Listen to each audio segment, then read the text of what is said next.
여러분, 보유세인 종부세가 도입이 될 것 같습니다. 시장은 과연 가격이 하락할까요?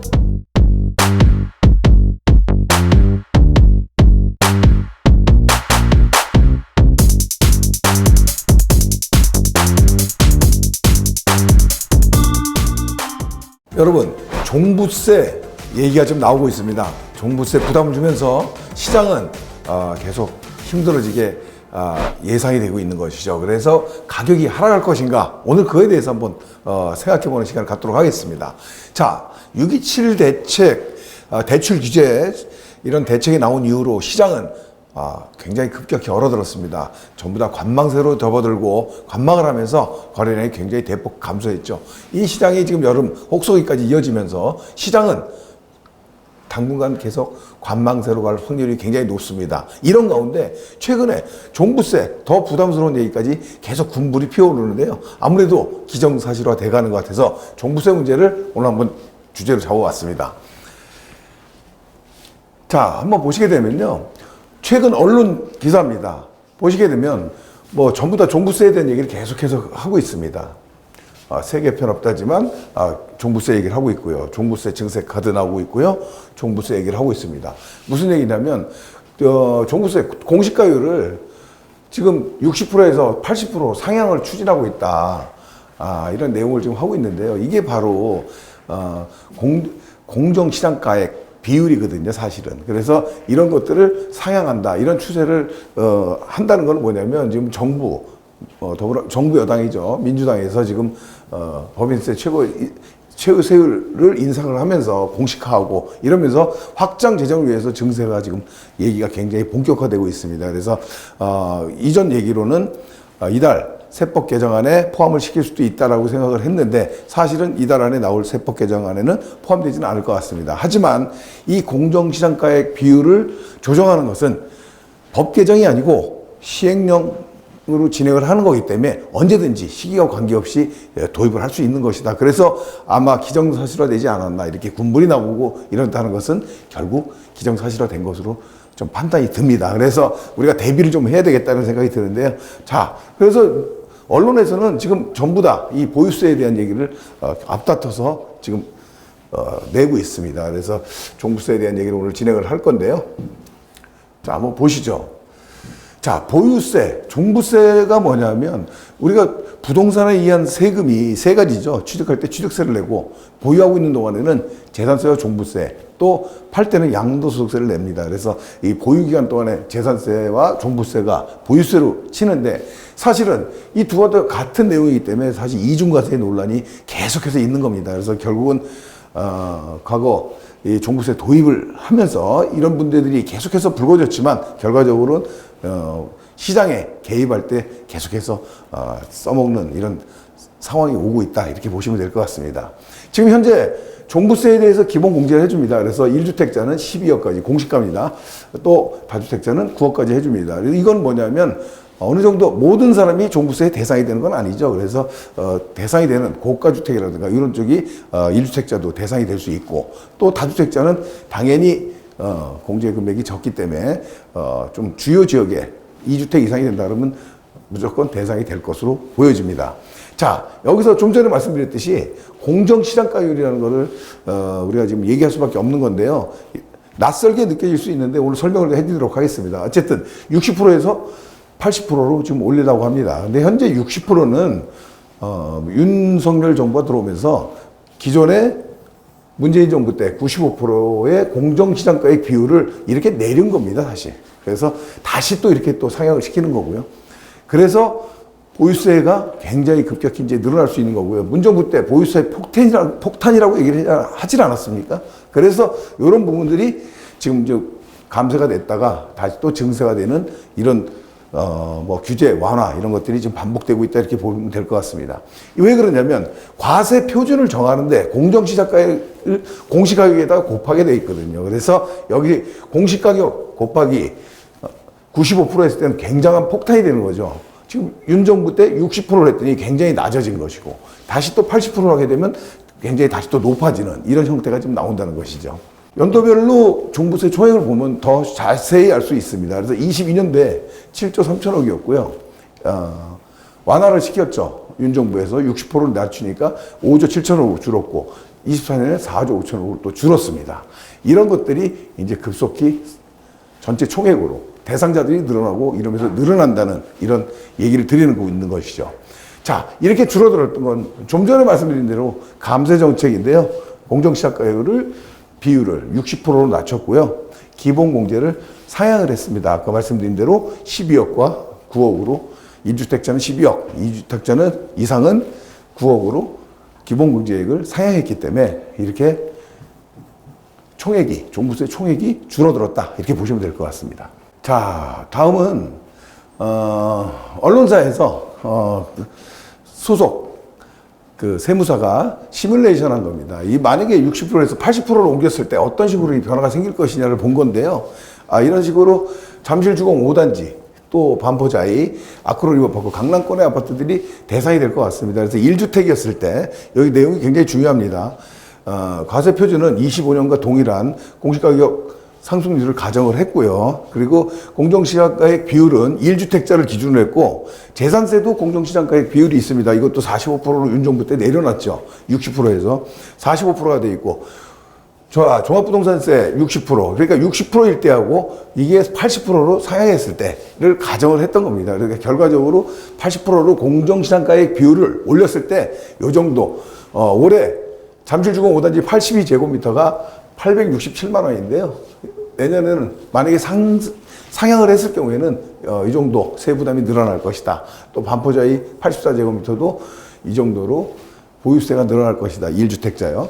자, 아크로 리버파크도 이 정도로 늘어날 것이다. 이렇게 시뮬레이션을 했습니다. 무슨 얘기냐면 정리해서 보면 1주택자 강남권에 있는 대상자들은 약 한 40% 정도, 올해 40% 이상 좀 증가한 보유세 금액이 나올 것으로 지금 예상해 볼 수 있습니다. 문제는 다주택자를 볼 수 있겠죠. 다주택자 같은 경우에는 일단 세액이 대폭 증가가 되는 것이 예상이 됩니다. 물론 다주택자를 지금 이 정부에서 타켓을 하고 있는 건 우리가 불보듯이 알고 있는 것이죠. 그래서 이 다주택자들을 규제를 함으로써 시장에 매물을 쏟아내거나 이렇게 나왔을 때는 시장이 좀 안정이 될 수 있지 않나 이런 걸 기대하는 것인데요. 과연 그럴 것인지 한번 자료를 한번 보도록 하겠습니다. 다주택자의 선택은요. 자, 매도 보유인데 보유 중에서 편법 보유가 되겠죠. 그냥 보유하고 있으면 폭탄을 맞으니까. 그래서 이 과거 시장과 우리 과거의 경험을 좀 통해서 본다 그러면 일단은 두 가지 중에서 이 매도를 하면 시장은 안정이 될 수 있겠죠. 이게 바로 정부에서 원하는 바고요. 시장 가격이 매매 가격이 떨어지면서 안정이 될 수 있는 물건이 나오면서 이렇게 진행되는 상황이 되는데 과연 이렇게 될 것인가를 염려하게 되는 거고, 이런 경우가 과거에 문재인 정부의 종부세 폭탄이 나왔을 때 나왔었다는 얘기를 지금 드리는 겁니다. 이 두 가지 중에서 아마 이렇게 될 확률이 높지 않습니까? 이렇게 보여지는 거죠. 그때 당시에 문재인 정부 때 95%까지 종부세 비율을, 공정시장가액 비율을 올렸을 때 대부분 매도를 하지 않고요. 증여를 하거나 세대 분리를 통해서 세금을 좀 피해 가려고 했고요. 더군다나 또 이런 위장 이용까지도 한 적이 있습니다. 이런 식으로 시장은 이렇게 어떤 규제가 들어오면 자꾸 편법으로 변화를 자꾸 주게 되고요. 편법이 자꾸 늘어나게 되는 거죠. 아무튼 다주택자의 선택은 아무래도 이런 편법 보유 쪽으로 가지 않겠나. 왜? 과거도 그랬고요. 지금 현재 시장 분위기도 이렇게 갈 수밖에 없다는 게 지금 예측이 되고 있습니다. 그렇게 됐을 때는 정부에서 원하는 매물이 나오는 게 아니고 오히려 매물 부족이 되는 거고요. 그렇게 됐으면 다시 매매 가격이 재상승으로 이어지는 거죠. 다만 지금 당장 예도 조금의 시간 차이를 두고 상승기로 간다. 이렇게 보면 될 것 같습니다. 제일 중요한 얘기는요. 이렇게 됐을 때 세 부담이 세액에 대한 부담이 결과적으로 월세 가격을 상승시킬 수밖에 없는 구조로 가더라. 이 얘기를 드립니다. 무슨 얘기냐. 이 세금을 전가시킨다는 거죠. 세입자들한테. 결국 우리 서민 측 주거 비용에 굉장히 좀 변화가 생길 수 있다. 그래서 시장을 억지로 규제로 들어왔을 때는 상당히 큰 역효과가 나올 수 있는 부분을 계속해서 강조드리고 있습니다. 그래서 이런 부분들. 매매 가격이 상승할 수 있고요. 월세 가격도 따라서 상승할 것이다. 이렇게 보여집니다. 결론을 드리겠습니다. 좀 전에 말씀드렸듯이 규제는 시장을 이길 수가 없습니다. 이거는 우리 건국 이래 부동산 시장에 굉장히 교훈과 같고 진리와 같은 얘기입니다. 그래서 규제를 통해서 시장을 안정시키거나 뭐 이런 것들은 할 수가 없다. 이 말씀을 드립니다. 핵심은 무엇이냐? 공급 대책입니다. 공급이 없이 그냥 규제로만 수요를 잠재우는 것은 좀 문제가 있는 정책이다. 이런 말씀을 드린 건데요.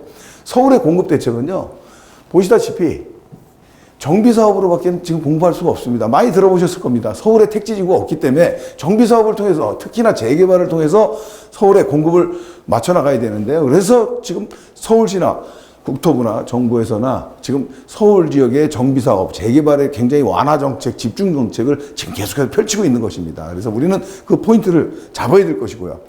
자, 이런 공급이 이럴 수밖에 없는데 공급은 당연히 부족할 수밖에 없겠죠. 그래서 지금 규제가 아닌 공급에 대한 시그널을 줘야 된다. 그래서 공급 시그널이 들어왔을 때는 어느 정도 시장이 완만한 안정세를 좀 펼칠 수 있다. 이런 것들이 제 의견이기도 합니다. 그래서 공급 시그널이 나와야 되는데요. 공급 시그널이 나온다고 하더라도 공급의 비탄력성이라는 게 있죠. 제가 많이 강의 때 말씀을 많이 드립니다. 부동산은 빵이 아니거든요. 바로 탄력적으로 공급을 할 수가 없습니다. 그래서 비탄력성인데 이 부동산 시장의 특성이겠죠. 이 비탄력성으로 인해서 향후 3년, 5년간은 가격 상승이 지금 불가피하게 예측이 되어 있습니다. 그래서 우리는 이걸 염려하는 거고요. 이 부분에 대해서 가만히 앉아서 우리가 기다리면서 당할 수는 없다. 이렇게 생각이 드는 것이죠. 그래서 우리가 움직여야 될 것. 자, 무주택자나 다주택자를 얘기하는 건데요. 무주택자, 1주택자 중에서도요, 중급지 이하. 어떻게 보면 종부세 대상이 안 되는 분들이겠죠. 가만히 있는 것보다는 자금력이 있거나 어느 정도 투자 여력이 있는 분들은 무조건 소액 재개발 투자에 들어가는 것이다. 왜? 당분간 이 바로 위에 처져 있는 비탄력성으로 인해서 상승은 불가피하다. 말씀을 드리는 겁니다. 그래서 무주택자는 소액 재개발 투자를 적극적으로 할 필요가 있겠다 이런 생각이 들고, 종부세 납부 대상자들, 그러니까 강남권에 고가의 주택을 갖고 있거나 종부세를 납부하시는 분들은 아무래도 재산 여력이 있는 분이시죠. 이런 분들은 추가로 작은 금액이라도 자꾸 종부세 대상 금액을 높일 필요는 없는 것이죠. 그래서 이런 분들한테는 장기 투자 무슨 얘기냐? 주임사, 주택임대사업자를 통해서 종부세 합산 배제의 어떤 성격을 이용해 보시는 전략을 좀 취해 보시라는 말씀드립니다. 결론은 이 어떤 규제 이런 걸로 시장은 잠시 위축될 수 있지만 이런 결과를 알 거고요. 이런 얘기는 부동산에 돌아가는 사이클, 이런 강의로 제가 유튜브 영상을 준비한 것도 있었죠. 이런 거를 참고를 해서 보시면 똑같은 얘기의 일환입니다. 결과적으로 세금 규제가 들어왔을 때 이런 부분을 염려를 많이들 하고 계신데요. 이런 시장이 자체로 관망세가 있을 때 이런 시장 자체가 바로 여러분들한테 중요한 타이밍이 될 수 있다. 명심하시길 바라겠습니다. 자, 오늘 강의는 여기까지 마치도록 하고요. 다음 시간에 더 좋은 강의로 찾아뵙도록 하겠습니다. 한정훈의 부동산 DJ에서는 여러분들의 고민을 기다립니다. 영상을 보시고 투자에 관심 있으신 분은 지금 바로 연락 주시기 바랍니다.